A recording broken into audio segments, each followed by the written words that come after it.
Okay, we're now at the very end of the process where we have to close out overhead. So before we start talking about closing out overhead, I want to talk about first the process that we follow. The starting was we are going to estimate overhead, and then we were going to estimate our allocation base. And then during the year, we would allocate, right? We would use that predetermined manufacturing overhead allocation rate that we derived in this step times actual allocation base used, right? So if I were to allocate overhead based on labor costs, I would quantify the actual labor costs for a particular job, and then I would allocate the predetermined manufacturing overhead allocation rate times the actual labor cost of that job, right? That was we would debit work in process, manufacturing overhead by some number, and then we were crediting manufacturing overhead by the same number, right? So in step two, right here, we are crediting manufacturing overhead. And then in step three, we've been saying the last few videos that we're going to record the actual costs of manufacturing overhead on the left side of that T account. Okay. And so in this lecture, we are now at the very end. And so I'm just going to go to my table. Let's say that at the very end, we have actual manufacturing overhead of 320,000. And during the year, we actually allocated a total of 314. Okay. Manufacturing overhead, remember that goes into work in process.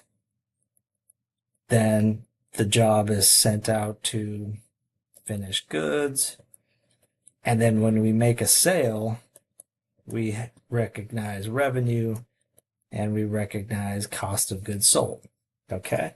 So what we're saying right now in this particular example is that 314 is an allocated or made up number. Okay. And so this made up number of $314,000 in manufacturing overhead is currently sitting in cost of goods sold. And what should be sitting in cost of goods sold are the actual manufacturing overhead. So at the end of the year, we need to make an adjustment.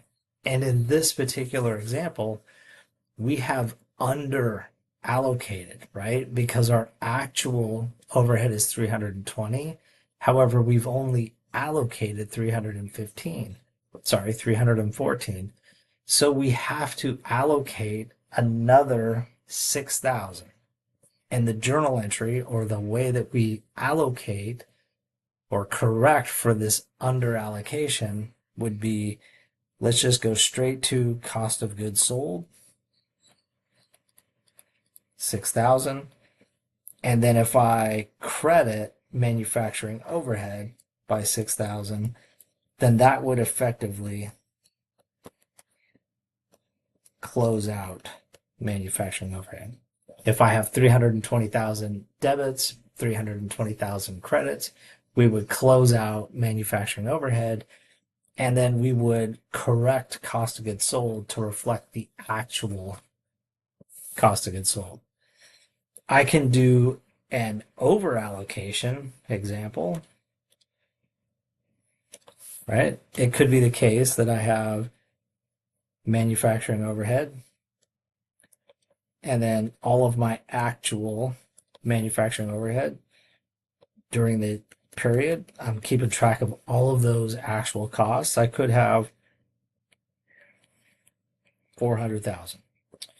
And then my allocated, the credits, the amounts that are getting sent to work in process during the year based on the predetermined manufacturing overhead allocation rate times the actual quantity of the allocation base used. Let's just say that we've allocated 425,000. In this example, right? Again, the 425 made its way into work in process, that then made its way over to finished goods, that at some point makes its way into the income statement. Revenue minus cost of goods sold gives us gross profit. So what's currently residing in cost of goods sold is this 425,000 of allocated, when in reality it should only be 400,000. We've over allocated. And if I've over allocated, then what I'm going to want to do is debit manufacturing overhead by 25,000 and then lower cost of goods sold. Remember, cost of goods sold is an expense. Expenses are typically debits. And therefore, if I want to lower cost of goods sold, I would credit that account.